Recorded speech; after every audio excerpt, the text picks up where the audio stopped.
Hi there, in the previous video I explained how to work out the equation of the plane parallel to two lines. So these lines are not forming the plane or these lines are not contained in the plane. So they're parallel to the plane but given a fixed point on the plane. So the fixed point on the plane is given in this particular case. So now what I'm going to do is I'm going to go through the method involved in order to work out the equation of the plane itself for this case. So let's begin. So fresh page, example number 1. Let me underline this. So let's work out, so let's find the equation of the plane parallel to the lines. So first line is r is equal to I plus 2j minus k plus lambda multiplied by 2i minus j plus 2k, and second line has equation, so it has a vector equation r is equal to 2i minus 3j plus mu open a bracket, okay, 3i plus j minus k. So it's parallel to both of these lines. So these lines are not forming the plane itself, okay, but containing the fixed point with position vector, and the position vector of the fixed point contained on this plane is given by I plus j. Okay, so let me go through the method. Okay, so remember, let me go back. In the previous video I explained that to work out n, the normal vector of the plane, we need to work out the vector product of the direction vectors of these lines. So we need to calculate, in other words, m1 cross m2. Okay, so that's going to be my step 1. So in step number 1, so I'm going to circle these direction vectors. I'll call the first one m1. I'll call the second one m2. These are the direction vectors of the lines.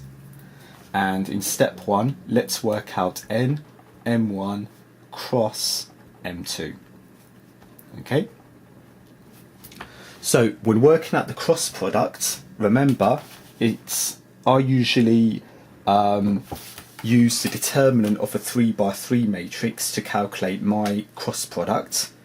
And if you remember from the previous video, the first row are I, j and k. So these are the unit vectors I, j and k always. Okay. In the second video, row rather, so in the second row, these are the coefficients of I, j and k in m1. So start off with the coefficients in m1. Coefficients of I, j and k in m1 are 2, minus 1 and 2. So 2, minus 1 and 2. And finally in the third row, these are the coefficients of I, j and k in m2. And the coefficients are 3, 1, minus 1. So 3, 1, minus 1. So in the previous videos, so I did calculations like this a numerous number of times. I like to expand using the first row. So the signs associated with the first row are plus, minus and plus by convention. Okay, and when we expand this determinant, it will be plus I multiplied by a 2 by 2 determinant where the elements of that determinant can be found by crossing out the row and column associated with I, okay, the first element. So if you cross out the row and column associated with the first element, we can see minus 1, 2, 1, minus 1. So minus 1, 2, 1, minus 1, these will be the elements of the first determinant. Okay?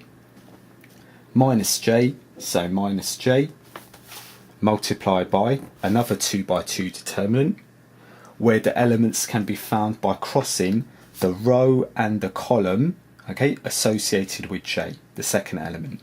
So if you cross out the row and a column associated with j, we can see 2, 2, 3, minus 1.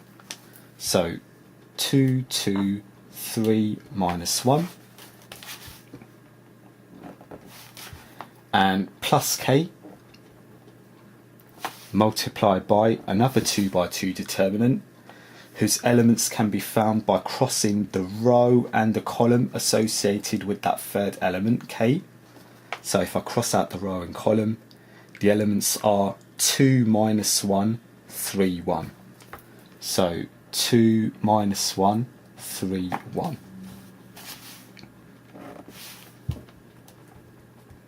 Okay, so remember, when calculating a 2 by 2 determinant, first multiply the elements along the red leading diagonal, then subtract, and then multiply the elements along the opposing green diagonal. Okay, so it's going to be I multiplied by, multiplying the elements along the red leading diagonal, minus 1 times minus 1 is plus 1, and then you subtract, and then multiply the elements along the green lateral diagonal, 2 times 1, 2.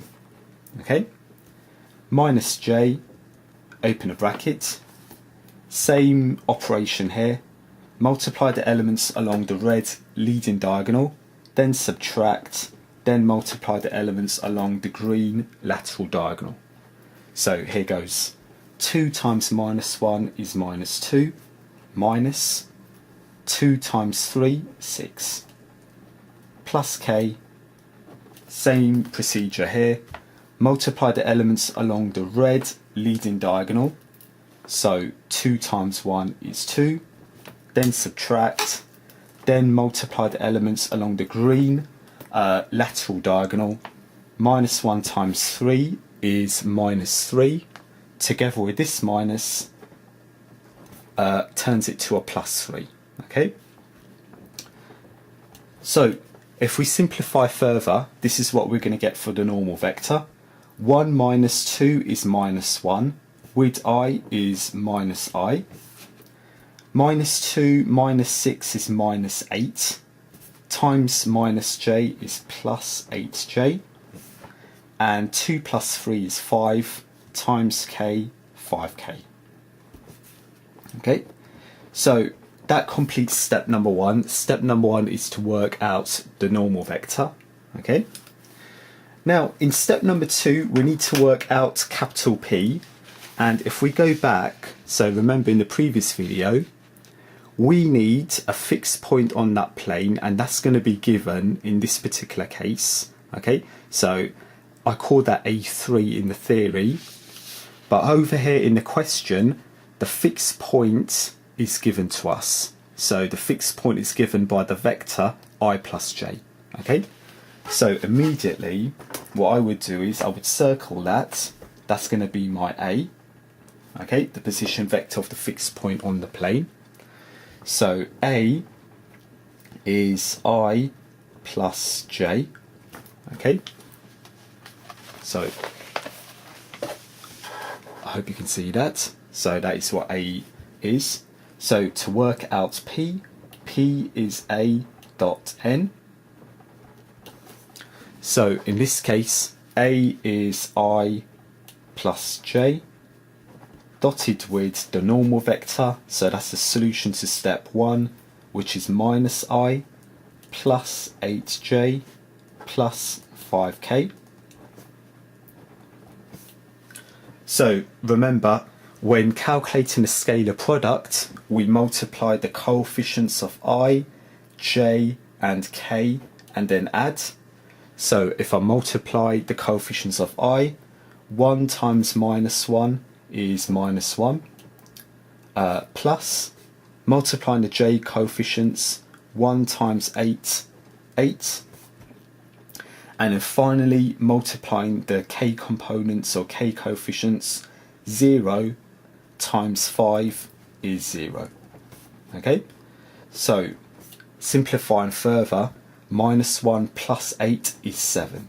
Okay, so that is the answer of the scalar p. Okay, so that completes step 2, calculating capital P, the scalar. So finally, so let me go to the reverse. Step number 3, let's work out the equation of the plane. So the scalar product formula is R dot n is equal to capital P. So it's going to be R dot normal vector n, so let's remind ourselves, minus I plus 8j plus 5k. Okay, so minus I plus 8j plus 5k, and that is equal to the scalar p. So let's remind ourselves, we had 7 in step number 2. Okay, so that's equal to 7, and that completes this example. Okay, so that is the equation of the plane in scalar product form. So that ends this example. So, and here are the steps. Here are the steps in order to work out the equation of the plane for such a case. Okay, and that also ends the video. So I hope you found this video helpful. Do related practice questions, and I hope to see you in the next video. Thank you.